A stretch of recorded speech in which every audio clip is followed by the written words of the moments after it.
At one point, it looked like Fergie's career was over. Her group had failed, her label had moved on, and she was battling an addiction that threatened to destroy everything she had worked for since childhood. Just a few years later, she would help transform the Black Eyed Peas into one of the biggest groups in music history, dominate the charts as a solo artist, and become one of the defining voices of an entire generation. So how did this happen? This is the story of Stacy Ann Ferguson, better known to the world as Fergie. All the time turn around, brothers gather around, always looking at my down, looking at my I just wanna say Before we begin, do me a favor and hit the subscribe button. It costs free $99, it helps out the channel, and you'll have zero regrets doing it. So without further ado, on to our feature presentation.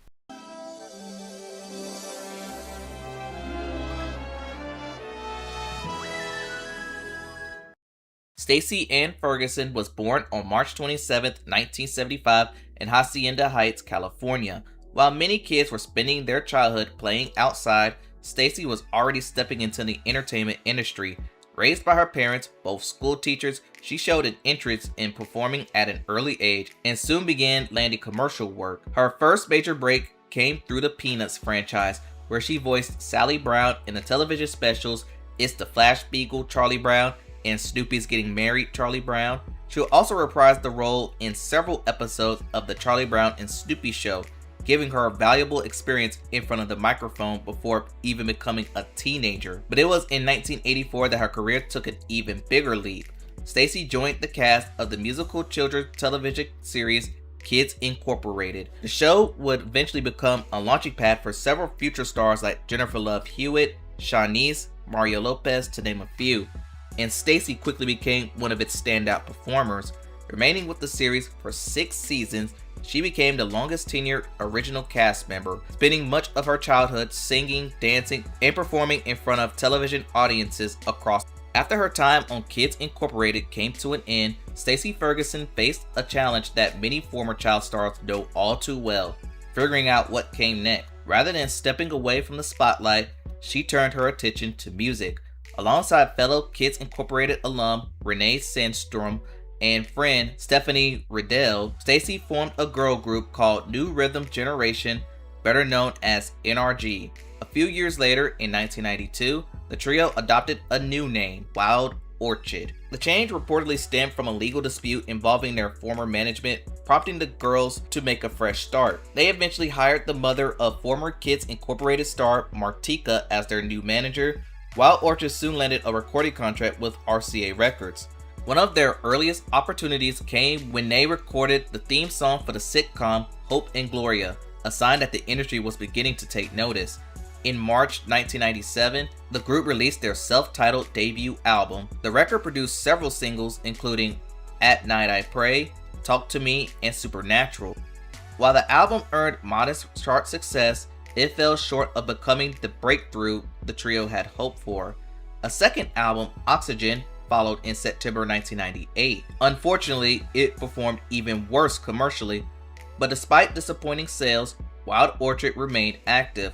The group hosted the children's game show The Great Pretender, filmed a television pilot called Sirens that ultimately wasn't picked up, and even found themselves opening for legends Cher and Cyndi Lauper during their US tours. From the outside, it looked like Stacy Ferguson was finally building a successful career in entertainment, but behind the scenes, the pressure to achieve a major breakthrough was beginning to take its toll. As the group prepared their third album, Fire, they looked to expand their creative team by bringing in JC of NSYNC to help write several tracks. The trio also contributed to the song What's Good for the Goose on Eden Crush's debut album, showing that their talents were beginning to extend beyond their own music. Fire was originally scheduled for release in the summer of 2001, but after its lead single failed to generate much attention, RCA would eventually shelve the project. Years of hard work suddenly appeared to be slipping away. At the same time, Stacy was fighting a much more personal battle. During her years with Wild Orchid, she developed a meth addiction that eventually led to severe paranoia and hallucinations. In later interviews, Stacy revealed that she believed people, including law enforcement and even the FBI, were following her. As her addiction worsened and Wild Orchid continued to struggle commercially, Stacy came to the difficult realization something had to change.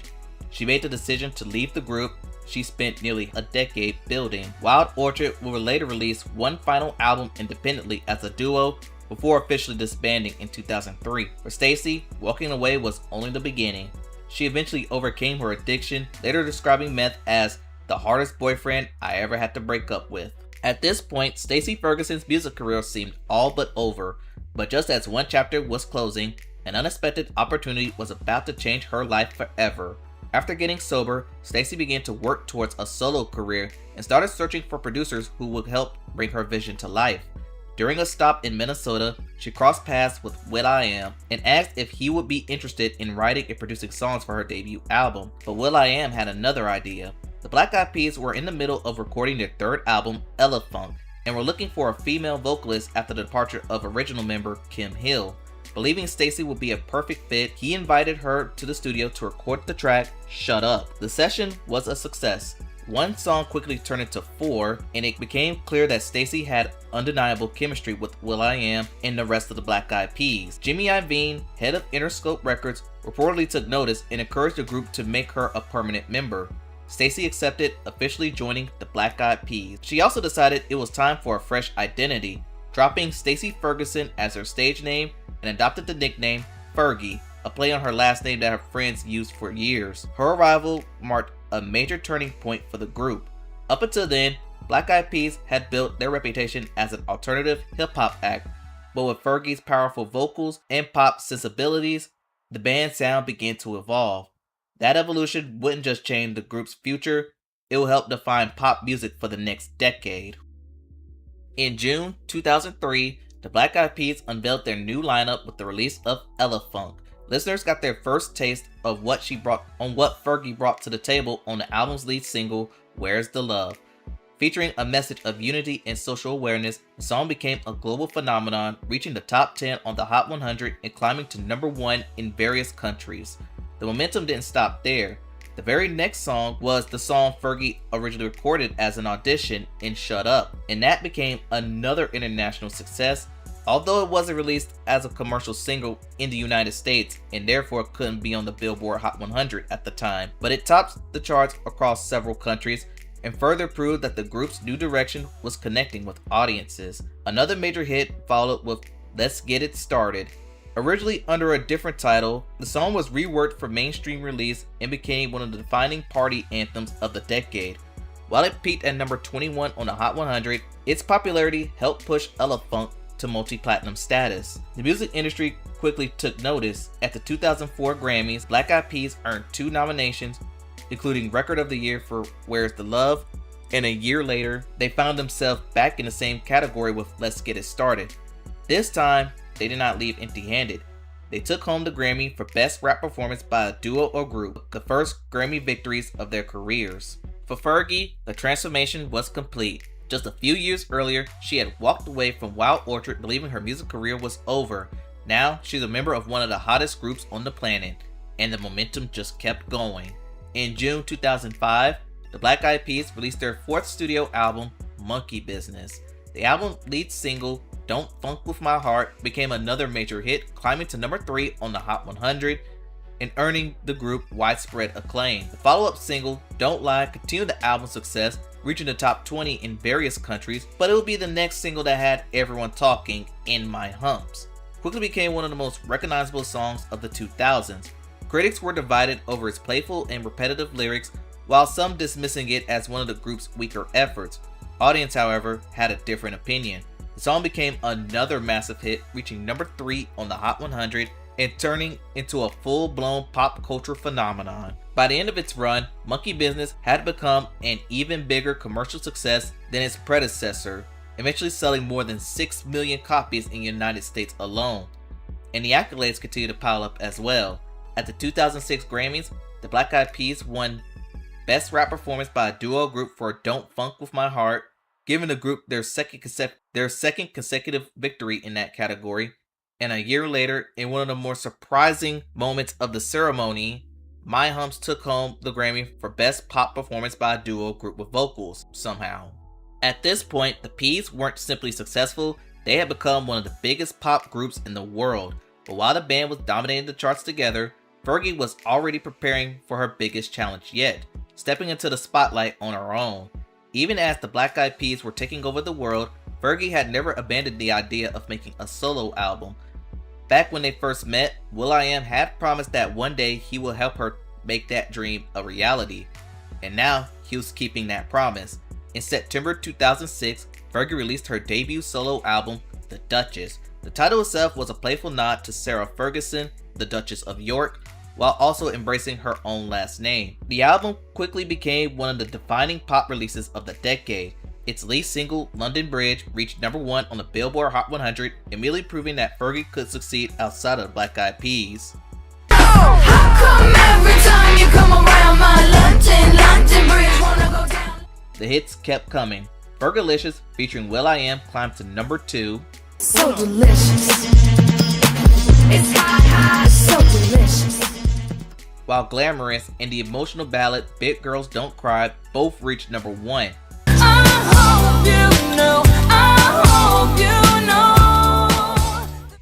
Even the album's 5th major single, Clumsy, cracked the top 5. You got me tripping, stumbling, fumbling. Commercially, the album was massive, eventually earning 5-time platinum certification in the United States and establishing Fergie as more than just the voice of the Black Eyed Peas. She was now a superstar in her own right. The era wasn't without its memorable moments.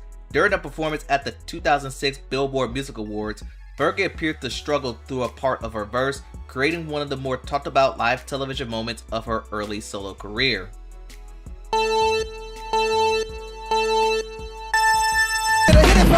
All the time turn around, brothers gather around, always looking at me up and down, looking at my I just started saying But if anything, it did little to slow her momentum.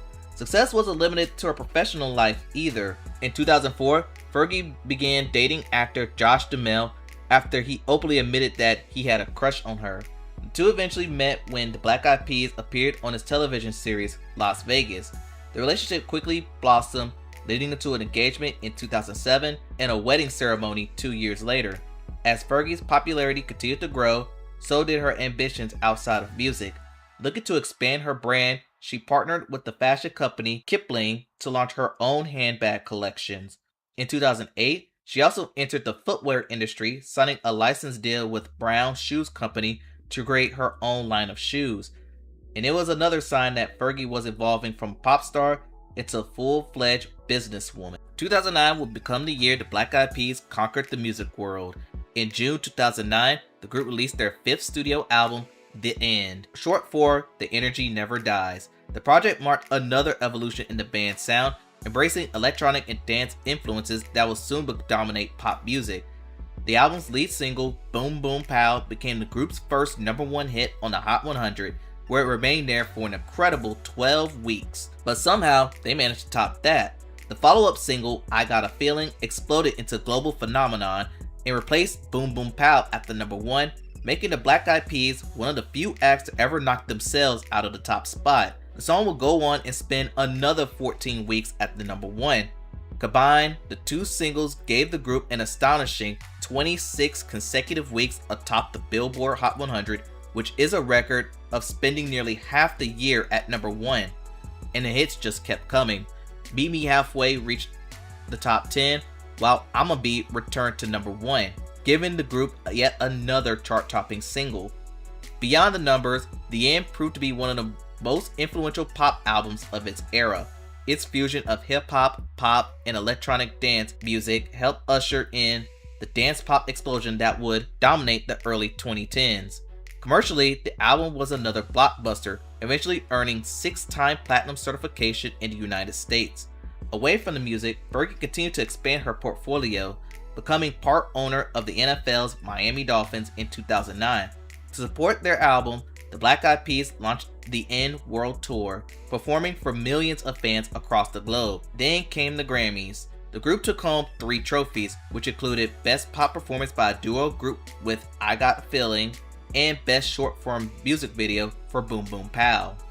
After dominating 2009, the Black Eyed Peas returned in November 2010 with The Beginning, which is a companion album to The End that continued the group's electric dance pop sound. The album produced 2 more hits, The Time, Dirty Bit, which became another top 10 hit, while Just Can't Get Enough showcased the group's ability to blend pop, hip-hop, and dance music. The music video for Just Can't Get Enough was filmed in Tokyo, Japan, just days before the devastating 2011 earthquake in Tsunami.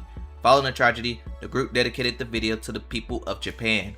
Commercially, The Beginning was another success, earning a platinum certification, proving that the Black Eyed Peas remained one of the biggest acts in the world. In February 2011, the Black Eyed Peas headlined the Super Bowl 45 halftime show, performing in front of one of the largest television audiences in the world. Joined by special guest Usher, the performance marked yet another peak for a group that spent the years dominating the charts. A third single, Don't Stop the Party, followed in May 2011. While it wasn't a massive hit that previous singles had been, it will ultimately serve as the final release of the Black Eyed Peas' most dominant eras. After wrapping up touring and years of non-stop recording, the group announced that they'll be taking a hiatus. For Fergie, it was an opportunity to step away from the spotlight and focus on her personal life. In 2013, she and her husband Josh Duhamel welcomed their son, Axel Jack Duhamel. After stepping away from the spotlight to focus on family, fans began to wonder if Fergie would ever release another studio album. In 2015, she finally confirmed that new music was on the way, beginning work on what will become her long-awaited second studio album. The timing, however, was a little unexpected. At the same time, the Black Eyed Peas were beginning to reunite. In 2016, the group released #Where's the Love, an updated version of their 2003 hit featuring several guest artists and a message of unity. It will ultimately be one of Fergie's final projects with the group before deciding to focus entirely on her solo career.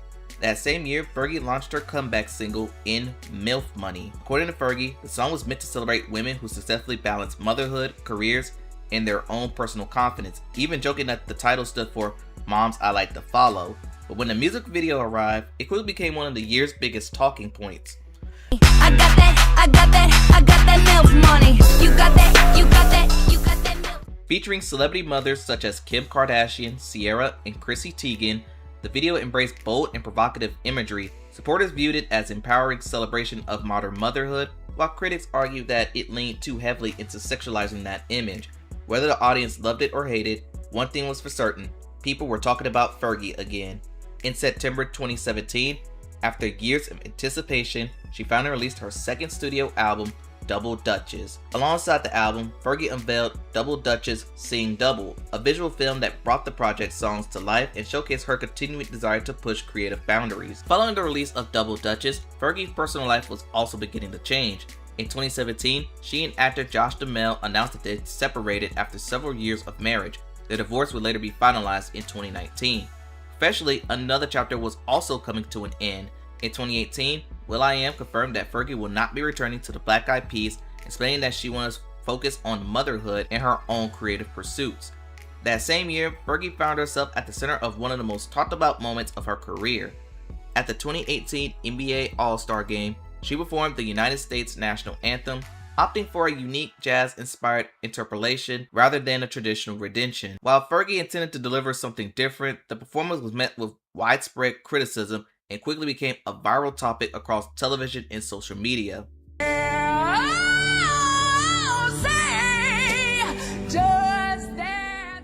In a statement released afterwards, she acknowledged the reaction, saying that she always wanted to honor the country and the game, but admit that she had not struck the intended tone.